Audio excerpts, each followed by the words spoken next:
কি হচ্ছে যে আমাদের দিয়ে হচ্ছে না আর ওরা ওই স্তরে পৌঁছে গেছে? কারণ ফুটবল তো পিছিয়ে পড়া মানুষের খেলা, গরিবের খেলা।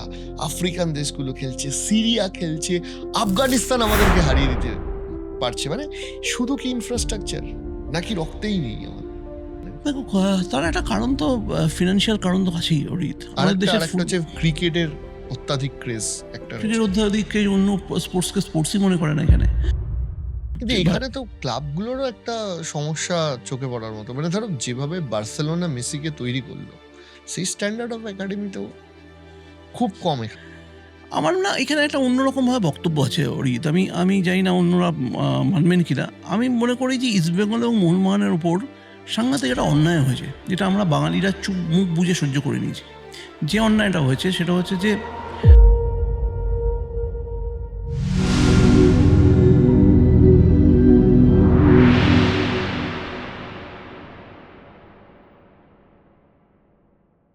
এবার এবার রিওতে ফাইনাল জার্মানি ভার্সেস আর্জেন্টিনা। এবার যখন 111 মিনিট না 12 মিনিটে গোলটা হলো, দেন স্টেডিয়ামে জার্মানির চুপ।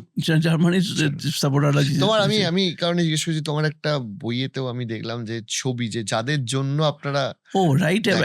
অ্যাকচুয়ালি তাই হয়। যেটা কি হয় যে আমি কি করে আমি করতাম, এই কারণে জিজ্ঞেস করছি যে ওইটা একটা খুব অদ্ভুত, মানে অদ্ভুত না, একটা দারুণ ঘটনা ঘটেছিল যে জার্মান প্লেয়াররা ওদের গার্লফ্রেন্ডদেরকে গ্যালারি থেকে নিয়ে এসছিল। নিয়ে এসেছিল। হ্যাঁ, সেটা সবাই করে, অন্যান্য ইয়েতেও করা হয় আর কি, দেখেছি আচ্ছা। আর কি। অন্যান্য টুর্নামেন্টও দেখেছি যে জেতার পরে না আসলে কি হয় যে ঢুকে যায় আর কি। আচ্ছা, মাঠে কি ছিল? আর্জেন্টিনা কাঁদতে কাঁদতে ঢুকে গেল। হ্যাঁ, মানে কি বলতো, মানে অনেক সাপোর্টার কি হয়, বিশ্বাস করতে চায় না, মাটিতে বসে পড়ে থাকে ওখানে স্টেডিয়ামে, চুপচাপ কাঁদতে থাকে আর কি। মানে ওটা তো একদম মানে জীবন মৃত্যু আর কি ফুটবল। হ্যাঁ, ফুটবল তো বেসিক্যালি ব্যাক টু 2022-এর ওয়ার্ল্ড কাপ ফাইনাল। সে তো একটা অসাধারণ অভিজ্ঞতা। আমার আফসোস হচ্ছে আমার ওটাই যাওয়ার কথা ছিল। ওরকম একটা ম্যাচ, পৃথিবীর শ্রেষ্ঠ ম্যাচ। মাঠ থেকে কিরকম লেগেছে? অসাধারণ, মানে গায়ে কাঁটা দেওয়ার মতো ওই ম্যাচটা আর কি। মানে ওটা মানে মনে হচ্ছিল ওই সময়টা যে আমি খুব লাকি যে এই ম্যাচটায় রয়েছি আর কি। পৃথিবীর কত মানুষ তো দেখতে পাইনি আর কি ওরকম একটা পৃথিবীর সেরা ম্যাচ করতে পারা যায়। আমি মানে আমার মনে আছে যে ছোটবেলায় খুব মানে যখন খেলাধুলো নিজেরা করতাম তখন ওই একটা ম্যাচ হয়েছিল, তুমি দেখেছিলে কিনা জানি না, ফ্রান্স ভার্সেস পশ্চিম জার্মানির একটা ম্যাচ ছিল। আচ্ছা, না আমি সেটা না মানে আমরাও পরে ভিডিওতেই দেখেছি। এটা হচ্ছে 82-তে সেমিফাইনাল বা কিছু, ঠিক আছে। কিন্তু ওই ম্যাচটা অসাধারণ একটা ম্যাচ হয়েছিল, আলটিমেটলি টাইব্রেকার শেষ হয়, ঠিক আছে।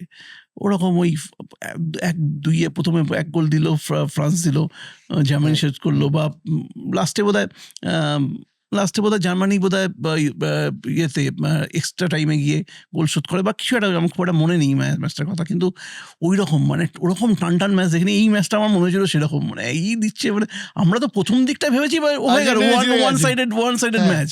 ওটা ওরকম ভাবে ফ্রান্স খেলতে পারেনি, ওরকম ভাবে কামব্যাক করবে ভাবা যায় না। কি স্পিড! ওটা ইতিহাসের একটা, মানে আমি এখানে দেখছি আর আফসোস হচ্ছে যে যেতে পারলাম না। হ্যাঁ, তো যাওয়ার কথা ছিল, যেতে পারতে। এবার মানে সবচেয়ে সহজ ছিল, মানে এক্স্যাক্টলি। এবারে যেমন আমেরিকা খুব ডিফিকাল্ট ওয়ার্ল্ড কাপ, মানে আমি ভিসার প্রবলেম, খুব difficult world cup, big problem, but still বহু মানুষ যাচ্ছে। হ্যাঁ যাচ্ছে, হ্যাঁ, তাদেরকে অগ্রিম শুভেচ্ছা। হ্যাঁ, ঠিক। আর কি হয় বলতো, মানে এই বিশ্বকাপগুলো থেকে না, মানে এত মানুষের সঙ্গে আলাপ হয়, বিভিন্ন দেশ থেকে আসে, এবং তাদের যে জীবন, তাদের যে বিভিন্ন রকম কিসের জন্য যে আসে তারা, মানে ভাবাই যায় না, এবং ফুটবলের ওপর বেঁচে থাকে। আমরাই বা মানে তোমরাই বা যাও, সাংবাদিকতা একটা ব্যাপার আছে, প্যাশনটা আমার দেশ খেলছে না, ঠিক তো, স্টিল যাওয়া।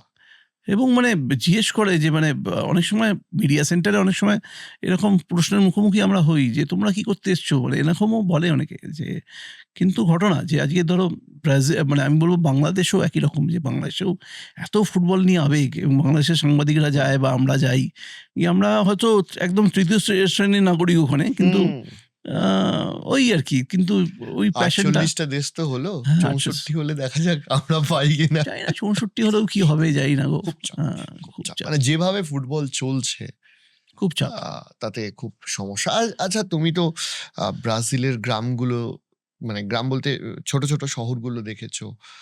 এই ফুটবলিং নেশনগুলোর সাথে আমাদের এখানেও তো প্রচুর প্যাশন রয়েছে। মানে আমি বলছি যে মোহনবাগান ইস্ট বেঙ্গলের যে প্যাশনটা রয়েছে, এশিয়ার খুব কম দেশে এই প্যাশনটা থাকে, কিন্তু পৃথিবীর খুব কম দেশে আছে। পৃথিবীর খুব কম দেশে রয়েছে। মানে আমি এই কারণে বলতে পারছি যে লাস্ট 15-20 বছর ধরে ওই ডার্বির ওই সাক্ষী, বা যেহেতু মোহনবাগানের মানে ফ্যান, আমার বলতে আপত্তি নেই যে আমি কলকাতা ছাড়াও, মানে আমি যে ওই ক্রেজ, ধরো যখন ব্যাঙ্গালোরে ম্যাচ হচ্ছে মোহনবাগান ভার্সেস বেঙ্গালুরু এফসি, যেটা মোহনবাগান ড্র করে চ্যাম্পিয়ন হয়েছে, যে প্যাশনটা আমাদের মধ্যে ছিল, ওর থেকে বেশি প্যাশন হতে 2016-তে সঞ্জয় সেন কোচ যেবারে আমরা ম্যাচটা প্রোডাকশন করেছিলাম। হ্যাঁ, Live production আচ্ছা, করেছিলাম।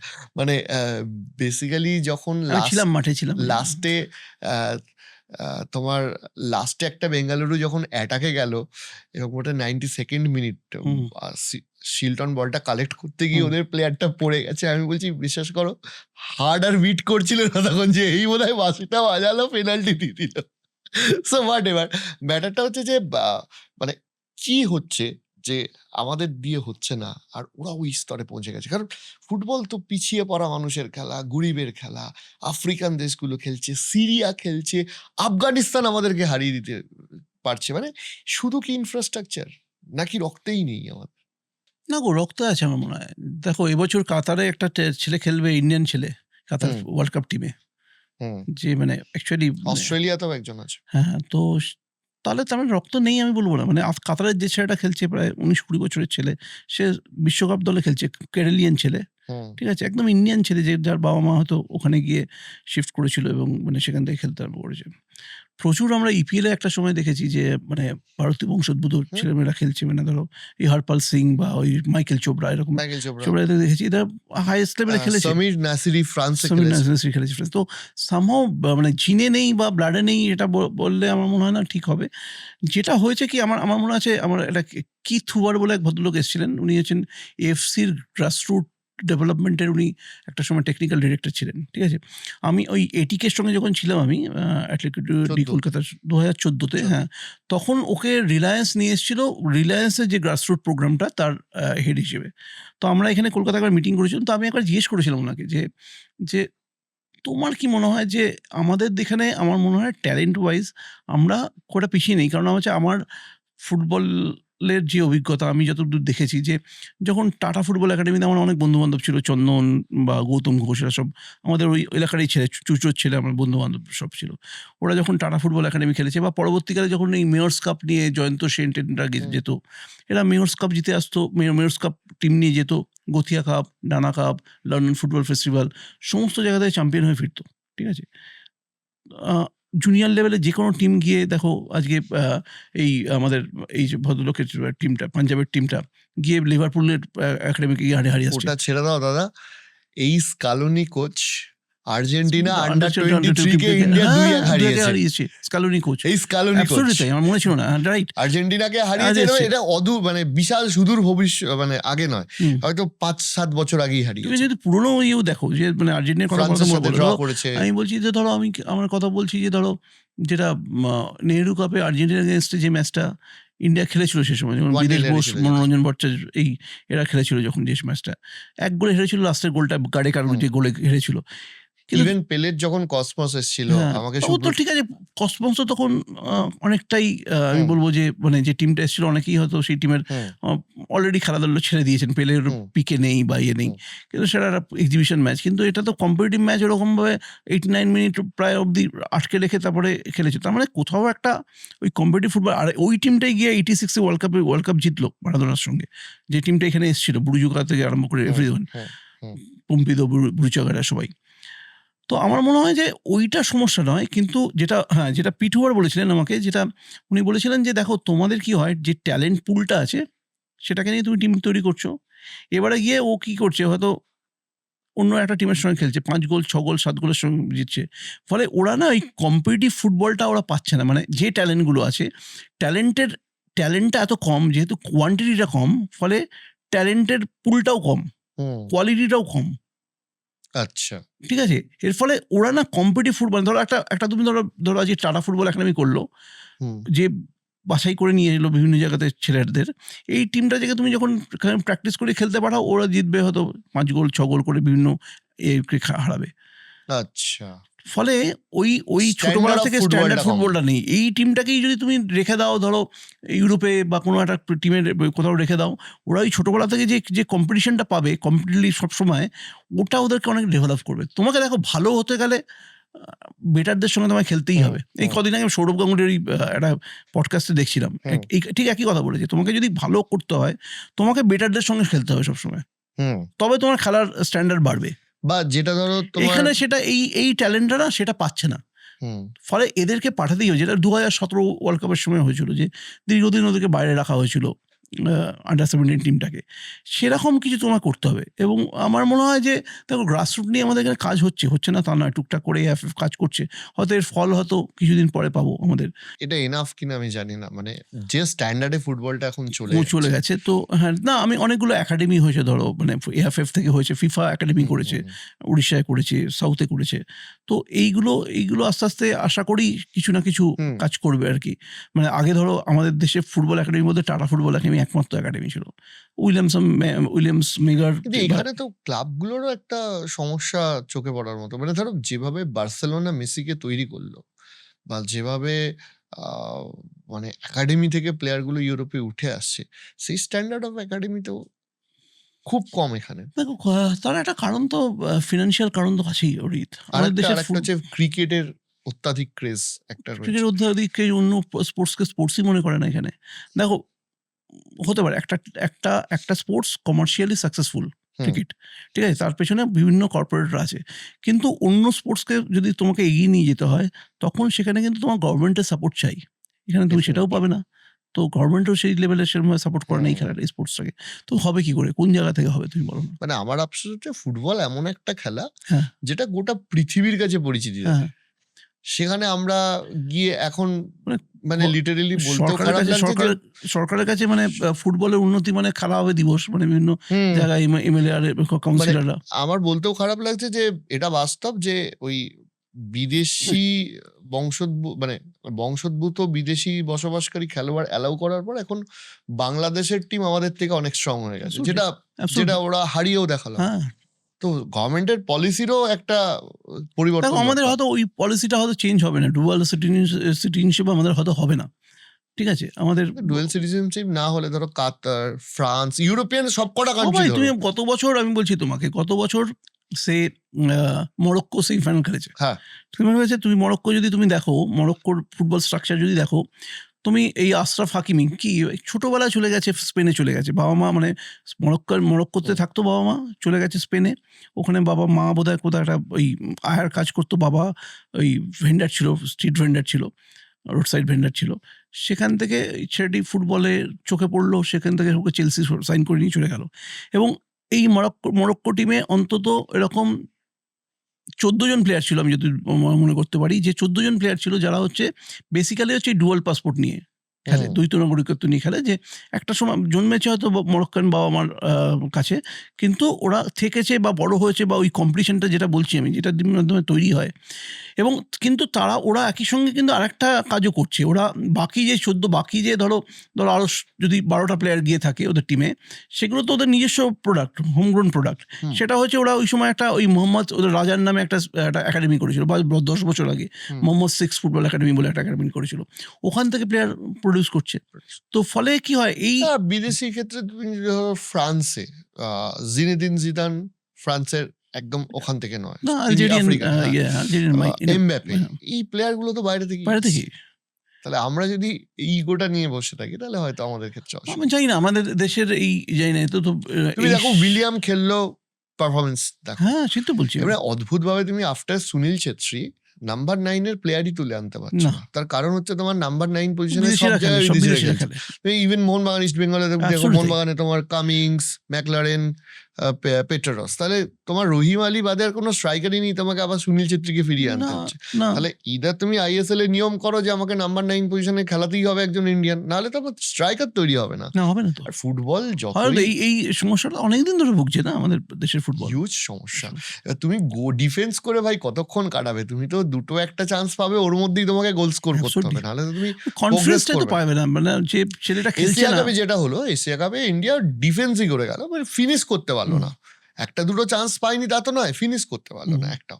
তো যাই হোক, হোয়াট এভার, এইখান থেকে আমি আরেকটা জায়গায় আসছি, সেটা হচ্ছে যে তোমার মানে যেহেতু মোহনবাগান ইস্ট বেঙ্গল নিয়েও একটা দীর্ঘ সময় তুমি কাটিয়েছো, আই লিগ, তার আগে NFL, তারপরে ISL, কিরকম দেখো আমার মনে হচ্ছে, মনে রাখার মতো দু একটা ঘটনা? মনে রাখার মতো তো ঘটনা প্রচুর রয়েছে। সে ঠিক আছে, সেই আমি আসিয়ান কাপ গেছি ইস্টবেঙ্গলের সঙ্গে ফাইনাল, আসিয়ান কাপের ফাইনাল, বেক্তার হাসানকে হারানো, সেসব তো ঘটনা রয়েছে। সুভাষ ভৌমিক করছিলেন, সুভাষ ভৌমিক। সেটা একটা অদ্ভুত সময়। ইস্টবেঙ্গল সে সময় যে খেলাটা খেলছিল, যে টিমটা তৈরি করেছিলেন সুভাষ ভৌমিক, মানে ওই স্বপ্ন দেখার একটা মানুষ থাকে না, উনি স্বপ্নটা দেখেছিলেন শুধু না, যেটা করেছিলেন উনি যে ওই নিজের স্বপ্নটাকে না সবার মধ্যে অ্যাকচুয়ালি ওই সংক্রমণ বলে না, সংক্রমণ করতে পেরেছিলেন। মানে ওনার একই স্বপ্ন উনি ক্লাব কর্মকর্তাদের দেখাচ্ছেন, একই স্বপ্ন উনি প্লেয়ারদের দেখাচ্ছেন, উনি একই স্বপ্ন মিডিয়াকে দেখাচ্ছেন। এই যে পুরো সিস্টেমটাকে, ইকোসিস্টেমটাকে একেবারে একটা গোলের দিকে ছোটানো, সেটা সুভাষ ভৌমিক করেছিলেন। মানে এটা হচ্ছে সুভাষ ভৌমিকের সবচেয়ে বড়, মানে এখনো আমরা সুভাষ ভৌমিককে ভুলতে পারি না সেই কারণে যে একটা লক্ষ্য তৈরি করলেন, যে একটা টিমকে আমি একটা আসিয়ান কাপ, একটা ওই লেভেলে ওই জোনের একটা টুর্নামেন্ট, যেখানে আমি ইন্ডিয়ান একটা টিম গিয়ে আমি চ্যাম্পিয়ন হতে চাই। তো এবং সেই চ্যাম্পিয়ন হওয়ার সঙ্গে সঙ্গে সবটা কি করলেন, যে একটা টিমকে প্রথমবার একটা ইস্টবেঙ্গল টিমকে গিয়ে একটা 5 স্টার হোটেলে রাখলেন, সেখানকার জিম, সেখানকার জাকুজি, সেখানকার সুইমিং পুল ইউজ করানো শেখালেন। হ্যাঁ, তারপরে বিদেশ থেকে একটা ওয়ার্ক ফিজিও, মানে যারা আর কি স্পোর্টস ফিজিও যেগুলো থাকে আর কি, স্পোর্টস ফিজিও বলবো না আমি, মানে যাদেরকে বলবো আর কি বেশি ফিটনেস ট্রেনার যিনি আর কি, কেভিন জ্যাকসন বলে একজন কিনেছিলেন, সেটা মনে আছে আমার। তো এই যে টিমটার ফিটনেস তৈরি করতে হবে, যে সমস্ত প্লেয়ার লাগবে সেই সমস্ত প্লেয়ারকে নিয়ে আসা, বাইচুংকে ফিরিয়ে নিয়ে আসা, এই যে পুরো ব্যাপারটা আস্তে আস্তে উনি তৈরি করলেন। এবং ওখানে গিয়ে আলটিমেটলি ম্যাচটা বেক্টার হাসান এগেনস্টে ফার্স্ট ম্যাচটা হেরেছিল ইস্টবেঙ্গল, এবং ফাইনাল ম্যাচটায় গিয়ে জেতা, সেটা একটা খুব মানে 1-0 বোধহয়, 1-0 না, 3-2 তো 3-2 না বোধহয়, 3-1 বা 3-1 বোধহয় সম্ভবত। লাস্ট গোলটা আলভিডো করলো আর কি, বাইচুংয়ের গোল, আলভিডোর গোল, তো মাইকো কোলোর গোল ফার্স্ট গোলটা। এবং মানে Baichung man of the high scorer হলো, সন্দীপ নন্দী বেস্ট গোলকিপার হলো। তারপরেই কোথাও গিয়ে আস্তে আস্তে ময়দানের ওই ক্রেজটা হারিয়ে যেতে লাগলো। ময়দানের ক্রেজটা হারিয়ে যাওয়ার কোনো নেই আমি বলবো না, কারণ না ময়দানের ক্রেজটা আছে, আমি বলবো যে নেই তা নাই, যে ইস্টবেঙ্গল চ্যাম্পিয়ন হলো, এত মানুষ, যে আমি ডার্বি ম্যাচেও বলছি যে কানায় কানায় হচ্ছে, কিন্তু তোমার যদি ISL এর ফেডারেশনের কোনো ক্যালেন্ডার, এই যে ক্যালেন্ডার পাবলিশ হচ্ছে, সেই ISL যদি হবে কি হবে না যদি না থাকে, তাহলে কে খরচা করে ভাই টিম তৈরি চ্যাম্পিয়ন হওয়ার পর ইমামি বলছে যে ওরা হয়তো ইনভেস্ট করবে না। আমার না এখানে একটা অন্যরকম ভাবে বক্তব্য আছে অরিজিৎ, আমি জানি না অন্যরা মানবেন কিনা। আমি মনে করি যে ইস্টবেঙ্গল এবং মোহনবাগানের উপর সাংঘাতিক একটা অন্যায় হয়েছে, যেটা আমরা বাঙালিরা মুখ বুঝে সহ্য করে নিয়েছি। যে অন্যায়টা হয়েছে সেটা হচ্ছে যে, দেখো এই দুটো ক্লাব 100 বছর ধরে ভারতীয় ফুটবলকে সার্ভিস দিয়ে এসছে। তোমার ইন্ডিয়া ফুটবল টিম খেলতে গেছে, এইখান থেকে প্লেয়ারগুলো গিয়ে ফুটবল টিমে খেলেছে, বা হায়দ্রাবাদ পুলিশ থেকে খেলেছে, ম্যাক্সিমাম তো এরাই দিয়েছে প্লেয়ার, এই 100 বছর ধরে প্লেয়ার দিয়ে এসছে। এবং তার জন্য ওই প্লেয়াররা টাকা পায়নি, সেই ফুটবলারদের সারা বছর চালিয়েছে, কিন্তু এই ক্লাবগুলো চালিয়েছে। দেশের জার্সি পরিয়ে তো সেই সময় টাকা পেতো না এরা, এই ক্লাবগুলোই তাদের রক্ষণাবেক্ষণ করেছে, ভরণ পোষণ করেছে। তুমি সেই টিমগুলোকে বললে, একটা হঠাৎ করে তুমি একটা ক্লাব একটা টুর্নামেন্ট নিয়ে এলে ISL, সেখানে বললে এই টিমগুলোকে খেলতে হলে 15 কোটি টাকা দিয়ে ফ্র্যাঞ্চাইজি ফি দিয়ে খেলতে হবে। কেন? এই টিমগুলো 100 বছর ধরে চালাতে গিয়ে বহু মানুষের বাড়ির বউদের গয়না বিক্রি করে, বন্ধক দিয়ে ক্লাব চালিয়েছে বেশ কিছু, একটা লেগাসি আছে। ভারতীয় ফুটবলে তুমি মোহনবাগান আর ইস্টবেঙ্গলকে বাদ দিয়ে দাও, আর কিছু থাকবে না। তো তুমি সেই টিমগুলোকে রাখলে হচ্ছে তুমি নতুন ভুঁইফোর কতগুলো টিম, হ্যাঁ, মানে জাস্ট ফ্র্যাঞ্চাইজি টিম সবে শুরু হচ্ছে, তাদের সঙ্গে তুমি এক জায়গায় ফেলে দিলে, এবং এক জায়গায় ফেলে কি করলে, তোমাকে 15 কোটি টাকা দিয়ে তৈরি করতে হবে। তোমার দেশের ফুটবলে এমন একটা দেশের ফুটবল তুমি চালাও, যে এটা আমি রিলায়েন্সের কথা বলবো বেসিক্যালি, তারাই তো এই লিগটা নিয়ে এসেছিল। এমন একটা দেশের ফুটবল তুমি চালাতে এসছো, সেই দেশের ফুটবলের টেলিকাস্ট রাইট নেওয়ার জন্য কোনো টেলিভিশন কোম্পানি পর্যন্ত উৎসাহী নয়। ঠিক আছে, তোমাকে যখন কোম্পানি ফর্মেশন করতে হলো, স্টার স্পোর্টসের সঙ্গে গিয়ে কোম্পানি ফর্মেশন করতে হলো, যেখানে যারা কোনো টাকা দেবে না। আজকে ধরো আজকে আইপিএল এত বড় কেন? বিকজ টেলিকাস্ট রাইটটা এত বড়। টেলিকাস্ট রাইট থেকে 50,000 কোটি টাকা পায়, সেখান থেকে প্রত্যেকটা ফ্র্যাঞ্চাইজি তারা আর্ন করে। তো তোমার এখানে এমন একটা লিগ তুমি চালাচ্ছ যেখানে যে দেশের ফুটবলের কোনো টেকার নেই, কোনো একটা না আছে স্পন্সর আছে, না আছে একটা টেলিভিশন কোম্পানি, যে টেলিভিশন কোম্পানি নিতে চায় না, সেরকম একটা লিগে তুমি ক্লাবগুলোর মাথায় তুমি 60, 70, 80 কোটি টাকা চাপিয়ে দিলে। ঠিক আছে, 15 কোটি টাকা দিয়ে, এবং বেশ কিছু টিম আমি বলবো, মানে আমি মোহনবাগানের কথাও বলবো, যে যেভাবে একটা প্রত্যেকটা জিনিসের তো একটা ROI থাকে, রিটার্ন অন ইনভেস্টমেন্ট থাকে। তো তুমি যদি না দেখো, ধর আজকে ইমামি যে কথাটা বলছে যে আমরা যে এত টাকা খরচ করছি, আমাদের কোনো ROI নেই, কোন না আছে কোনো স্পন্সর, না আছে টেলিভিশন, কোন টেলিভিশনে দেখাবে বোঝা যায় না, মানে সেরকম বড় চ্যানেলে দেখায় না, তো কেন থাকবে? তো সেরকম তুমি একটা ইনফ্রাস্ট্রাকচার, একটা তুমি হঠাৎ করে একটা দিন একটা বেলুন ফেরোতে আরম্ভ করলে, সেই বেলুনটা তো একটা দিন গিয়ে ফাটবেই। সেটাই ফাটলো। কিন্তু আলটিমেটলি এই যে আজকে ISL প্রায় বন্ধ হওয়ার মুখে, গত বছর ছিল, এই বছরও বিভিন্ন সংশয়, সেটার কারণ এটাই, কারণ তুমি যদি সবকিছুর না একটা ব্যালেন্স গ্রোথ হয়, তোমার আই লিগটাই যদি তুমি, ঠিক আছে, আই লিগ চলতো, আই লিগটাকে তুমি আর একটু খানিকটা বড় করতে, আর একটু ভালো টেলিকাস্ট করতে, আর একটু ভালো প্লেয়ার দিয়ে ক্লাবগুলোকে সাপোর্ট করতে, এই গ্রোথটা অনেক একটা ব্যালেন্স গ্রোথ হতো। কিন্তু তুমি হঠাৎ করে একটা বাচ্চাকে, মানে একটা ইয়েকে কার্বাইড দিয়ে বড় করতে চাইবে, সেটা তো হবে না আর কি, বেসিক্যালি পাকাতে চাইবে, সেটা হবে না। এবং সেটার এফেক্টই আজকে পাচ্ছে। কিন্তু আজকে ধরো 60-70 কোটি টাকা দিয়ে ফুটবল, এবং যা হলো, যার ফলে একটা প্লেয়ার, ধরো যার ভ্যালু হয়তো 50 লাখ টাকা, সেই প্লেয়ারটাকে তুমি 3 কোটি টাকা দিলে, 4 কোটি টাকা দিলে, নিয়ে বাড়িয়ে দিয়ে তুমি বাজেটটাকে এমন জায়গায় নিয়ে এলে, সেটা সাস্টেনেবল নয়, তার কোনো ROI নেই। তো এইটা বুঝতে হবে। এবং এই যে ইস্টবেঙ্গল মোহনবাগানের সঙ্গে কিন্তু যথেষ্ট অন্যায় করা হচ্ছে। কেন 15 কোটি টাকা দিয়ে ইস্টবেঙ্গল মোহনবাগান খেলবে একটা লিগে? তোমার এই টিম দুটোর এইরকম একটা লেগাসি, আজকে মোহনবাগান ক্লাব উঠেই যাচ্ছে প্রায়। হ্যাঁ, তো কেন হবে সেটা? এই টিমগুলোর তো অনেক অনেক অনেক কন্ট্রিবিউশন ছিল ইন্ডিয়ান ফুটবলে। এরকম করতে পারো না তুমি তার সঙ্গে? তুমি কেন ফ্র্যাঞ্চাইজি ফ্রি দিয়ে খেলবে? বেসিক্যালি তাই। এবং পৃথিবীর কোনো দেশে এরকম এটা হয় না। ফ্র্যাঞ্চাইজি ফ্রি দিয়ে খেলবে কেন? এটা কিরম বলো তো, মানে এটা হচ্ছে দেখে টোকার মতো। আমরা ছোটবেলাটা জোক পড়তাম যে শাহজাহান যুদ্ধে ভাঙিয়া পড়িতেন না, পিছনের ছেলেটা দেখে ঢুকেছে, লিখেছে শাহজাহান যুদ্ধে জাঙ্গিয়া পড়িতেন না। বস, তোমার যেখানে ক্রিকেটে, যেখানে ইন্টারন্যাশনাল ম্যাচ মেন ফোকাসে, যেখানে কোনো লিগ মানে নেই, সেখানে যে ফরম্যাটে 2 মাসে IPL হয়, ফুটবল যেটা ক্লাব বেসড খেলা, যেখানে ইন্টারন্যাশনাল উইন্ডো তোমার মাত্র 2 বার খোলে, একবার জানুয়ারিতে আর একবার তোমার এই মে জুন মাস করে, সেইটাকে তুমি IPL এর দেখে কপি করে হঠাৎ করে করবো বলে চলে এলে, এটা তো হতে পারে না। এবং এখানে রিলায়েন্স তো ঠিক আছে, বাট আমার তো কোথাও গিয়ে মনে হয় AIFF এর ডিসক্রেডিটটা অনেক বেশি করে আছে, যারা ফুটবলটা ঠিক করে রান করাতে পারছে না। আজকে 140 কোটির দেশের র্যাঙ্ক 140-এর নিচে, গোটা পৃথিবীর লজ্জার।